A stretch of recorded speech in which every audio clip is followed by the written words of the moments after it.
ভারত পাকিস্তান উত্তেজনার খবর জানাতে কলকাতা থেকে যুক্ত হচ্ছেন সহকর্মী বিশ্বনাথ দাস। সরাসরি চলে যাচ্ছি তার কাছে।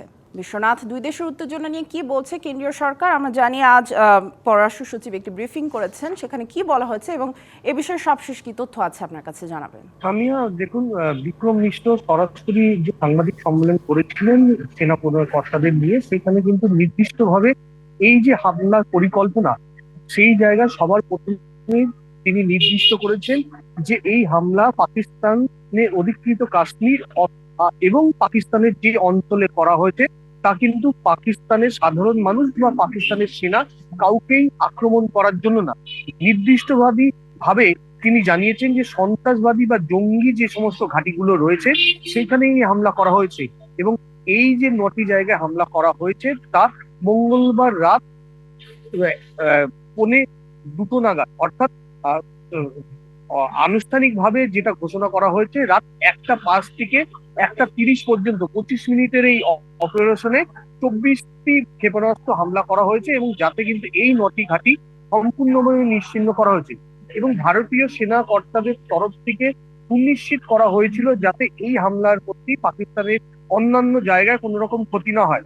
বিক্রম মিশ্র সাংবাদিক সম্মেলন করে সেই দাবি কিন্তু জোরালো ভাবে করেছেন, এবং একই সঙ্গে তিনি জানিয়েছেন যে গত 22 তারিখে যেভাবে হামলা হয়েছে বা তারা দেখে আসছেন 2001 সাল থেকে যেভাবে একের পর এক একনল হ্যান্ড ওয়াশ 100% প্যারাবেন ফ্রি, তাই নিরাপদ হাতের জন্য আস্থা রাখুন একনলে।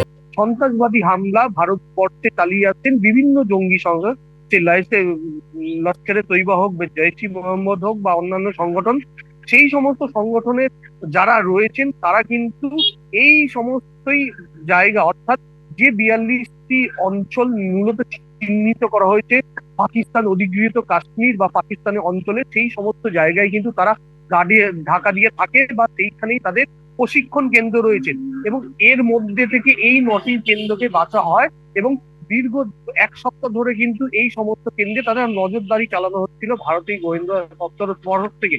এবং গতকাল যে আক্রমণ করা হবে তার সুনির্দিষ্ট তথ্য কিন্তু ছিল, এবং সেই তথ্য কিন্তু সরাসরি দিল্লিতে কিন্তু সম্প্রচার করা হচ্ছিল।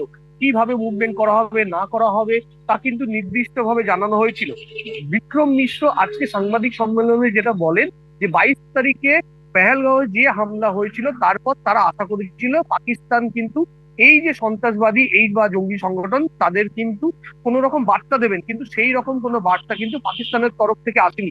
উপরন্তু পাকিস্তান কিন্তু ভারতকেই দোষারোপ করতে একাধিক জায়গায় দেখা গেছে, এবং তার পরবর্তী ক্ষেত্রে আমরা সকলেই দেখেছি রাষ্ট্রসংঘ থেকে শুরু করে বিশ্বের বিভিন্ন জায়গায় কিন্তু এই যে ভারত পাকিস্তানের মধ্যে এখানে যুদ্ধ পরিস্থিতি তৈরি হচ্ছে তা নিয়ে কিন্তু আলোচনা হচ্ছে, এবং কেউই চাইছিলেন না যে সরাসরি দুই দেশ তারা কিন্তু যুদ্ধে মধ্যে আবদ্ধ হোক। কিন্তু আজকে সকালে যে ঘটনা ঘটলো তা কিন্তু এক প্রকার যুদ্ধে দামামা বেজে গেছে এমনটাই কিন্তু মনে করা হচ্ছে, এবং ভারতের তরফ থেকে সরাসরি হামলা করা হয়েছে। নিশ্চয়ই বিশ্বনাথ, আমরা পরবর্তীতে আবারও যুক্ত হবো আপনার কাছ থেকে সবশেষ তথ্য জানার জন্য। ধন্যবাদ।